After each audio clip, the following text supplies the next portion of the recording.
Hey everyone, today we're going to talk about how you can decrease your customer acquisition cost in paid social in any paid channel really by leveraging a few key things here. And you can see based on and how you can do this step by step. I'm going to show you also the exact methods that I've used to decrease CAC in some occasions for some other brands and the impact of each one into your customer acquisition costs. CAC is one of the key things to really leverage to be as efficient as possible in your customer acquisition process. That can really lead to a very profitable business if you combine it with a very lean OPEX as well as a very decent gross margin for your product. So let's actually dive into it. So I put here this visual just to show you exactly um, like how this looks from a kind of more visual perspective, really. So let's say that you have your customer acquisition cost at the moment is $100. Okay, there's specific things that you can leverage to reduce the CAC, and some of those have a very high impact. Some of those don't have a lot of impact, but it's still very important to put in place. And this is a great visual. Obviously, again, those like specific numbers that I put here are really random, so they're not really again specific points that you can expect your CAC to drop. Again, it's mostly just to showcase the impact of each one of the things have on your customer acquisition cost, and really it will also depend on how bad each one of the things look like. For example, if you're optimizing for traffic or for awareness, I can really bet that if you switch to optimizing for conversions and revenue, I mean, that'll have a big impact or in terms of the account structure. But if you basically you don't have everything really fine tuned in your account structure and you start getting into the right kind of thinking, account structure, yes, it will have a big impact, but not the biggest impact really. So let's actually dive into it. So let's say we have $100. The first thing is account structure. Again, this is very important. It is only like 5 units here, but this can be easy like 20 or 30, depending on like exactly what I just said here. So let's actually see what it is, an optimized account structure. Maybe you are doing this in a very specific way. I'm gonna go into some fundamentals here. Obviously, again, this can go very detailed, but the main thing is have, first of all, a separate environment and separate campaign for all your creative testing. Really, the most common mistake that I see brands do is really don't have a specific hypothesis in mind when they test. So that's what we need to do on an ad set level. So I like to test on an ABO, so the budget is on each ad set. That gives me control over the budget, that gives me control um, over how much spent is going to be distributed into a specific test. Whereas on the CBO is very hard. Like after a point where you have, let's say, 2 or 3 ad sets that are doing the best, Meta will pay most of the spend there. So ABO is my preference. Obviously, it requires a lot more budget on those initial phases. We don't have a lot of things tested. You don't have like, I mean, this is more for like more established brands. The kind of not just ABO, but the whole thinking process here. But it will also apply if you below 6 figures a month instead of revenue. But on those early stages, you can get away with CBO just because obviously you don't have a lot of budget to allocate. Now, a very important thing here is each ad set, as you can see, it has a very specific hypothesis. So, for example, this one we're testing concept 1 and we're testing 3 different hook variations. Now, since Meta Andromeda update, Meta can actually compute a lot more variations, a lot more ads under each ad set. So that's exactly what we're doing here.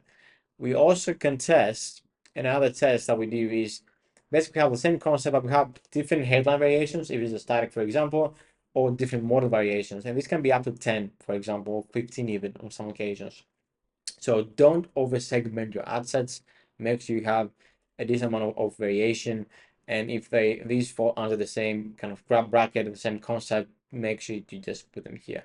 Same with concept 3. Again, the same here, hook variation. We are testing different hook variation, we're testing different call to action variations. Again, make sure we have each unique hypothesis. Here, what we're testing is basically we're testing concept 3 and we try to see which is the best variation. Really, is it the hook 1 that actually gets most to spend, or is it, for example, the kind of call to action variation on that gets most to spend? But highly depend on your brand. I don't start anything below 3 times the AOV. And then on our separate video, we're going to talk about how maybe I'm actually optimizing and how I move things forward.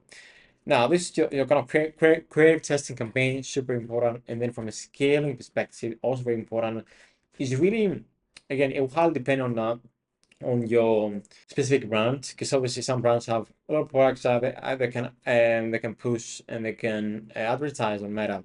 But the main thing is you have one scaling environment for each one of those products, especially usually it's going to be maybe one or two hero products. So this is why we really focus. Then all the other products will be on a separate campaign. Now, for a scaling perspective, we have one AST plus campaign, all the winners there that we have, and usually when we scale hard, I like to have a cost cap campaign as well on top of it, just to squeeze as of the efficiency as possible. And again, there's been occasions that cost caps, work better. So I basically migrate everything into a cost cap, or we want to be very efficient. So something to take in mind. There's also been places and accounts that I'm just using maximum delivery basically. Now, when you start getting up to a level that you have a lot more creative winners, start to kind of segment some of the spends into maybe onto that AAC plus to be a CBO, or just start adding more ads there.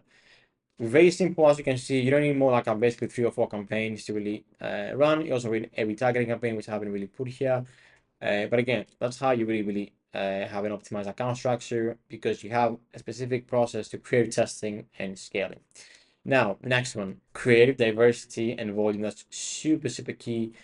Most brands that I audit, they for some reason have been in a really different era, maybe 2 or 3 years ago, where you didn't need a lot more volume to actually scale. So here you need, and especially as you like really scale, you need to increase your creative output as you're looking to scale. Now, this is like very hard to put into specific number, because it will depend on your AOV, on your spend level, on everything. But the thing is, you try to increase creative output, and you should also expect lower hit rate as you go broader, as you scale, as you get more volume. You also need to go, and we are going to touch in a bit more cold audience oriented as well. So you're going to expect low hit rate, but you need to increase your volume in order to scale that spend and to distribute efficient spends on each ad. Now, the very important thing to focus here, and I'm going to do a separate video for this, is how you're going to be thinking about your creative process. So you have a creative testing campaign in the ad account.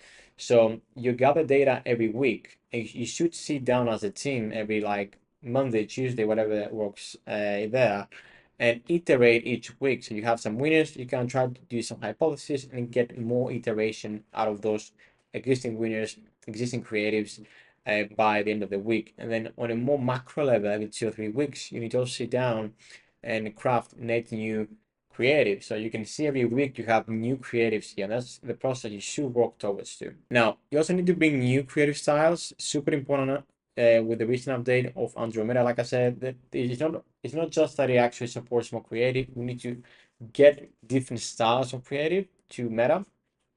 And for example, some brands that I see that maybe that are very organic, they have maybe some success there, and they over-index on videos. So the very logical step is to get more statics, but you need to think also of different styles and different, different like diversification is not only by assets, by asset. It is also by the angle and the style of asset. So you can example have videos, some gonna be VSLs, some can be lo-fi, very raw, some can be like whitelisting, some can be founder videos. And you need to start building that data-led creative feedback system. Now, onto the next one. It's super key. Again, like I said, 10 points. It can be like training, especially as you scale. Now, creative messaging, super key, and one of the most common mistakes that I see.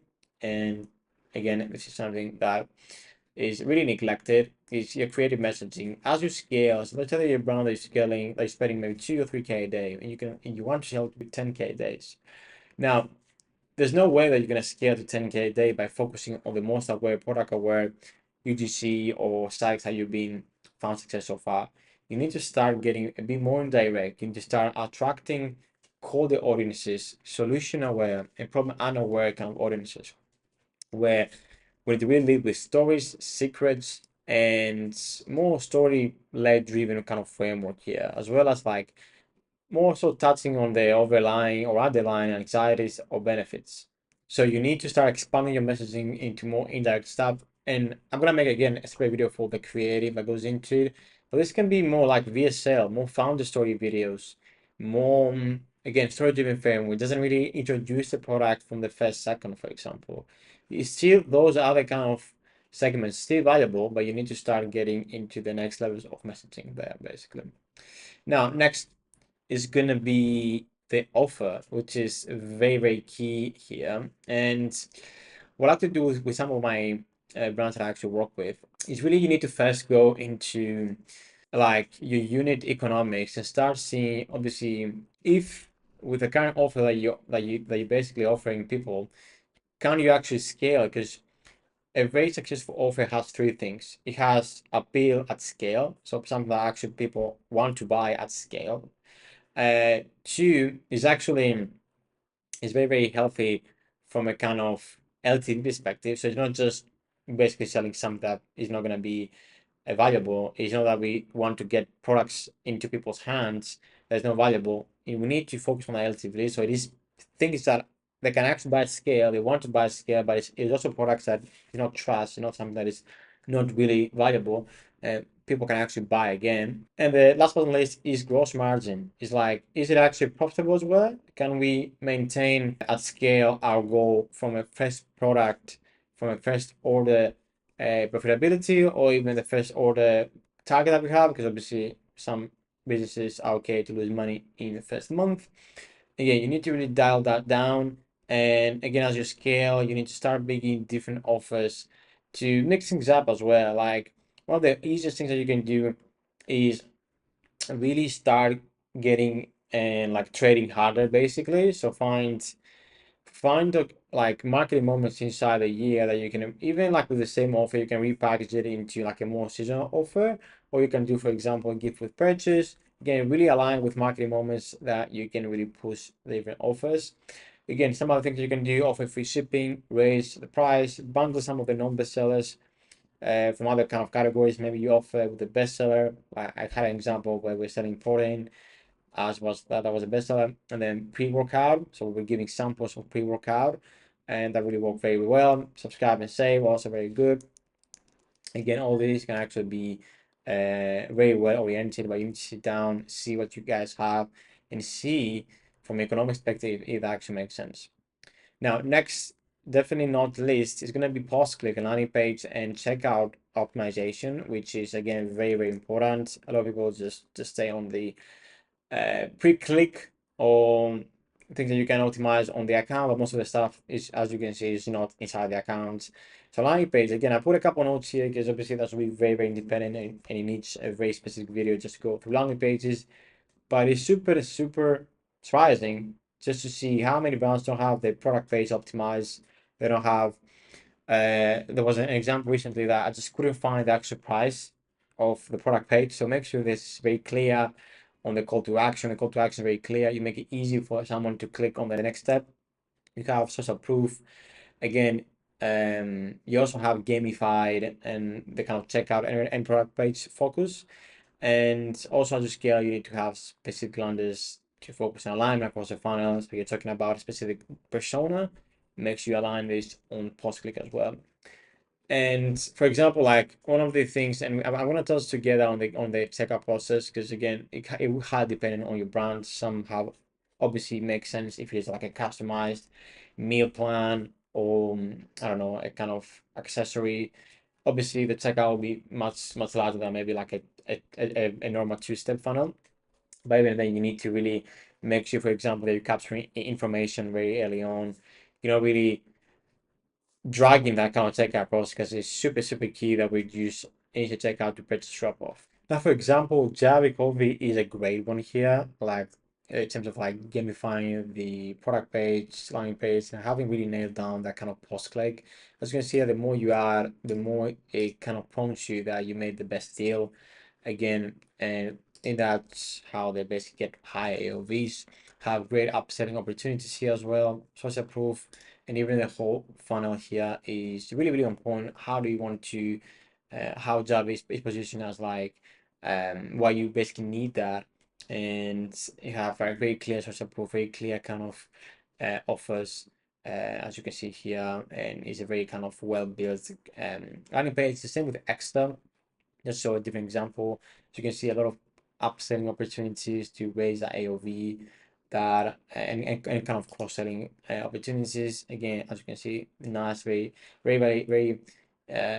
unique way to show social proof. Obviously, they made some big kind of whitelisting partnerships, I'm sorry, with kind of influencers. But you can see all this is pretty much the same kind of framework, which is going to be, again, testimonial led, and having a very simple way to get them into the checkout. And yeah, there you have it. Basically, this is all the most important levels. As you can see, there's a lot, and obviously there's limited resource. So I would say the most easiest to kind of start on is thinking about your creative and your account structure, your creative messaging. Again, it's going to be very easily, I think, adjusted, because you probably do some kind of processing, you create production. So by changing that, you can unlock a lot more efficiency. And then instead of the offer, also I think maybe not as easy, but one of the key things to leverage. And then post-click is going to be the kind of next on the list. Hope that was really helpful. Hope that you found valuable. You need me to audit your brand specifically and your funnel. Feel free to click the link below. I'll be in touch, and thanks a lot. Hope you have a great day. Bye bye.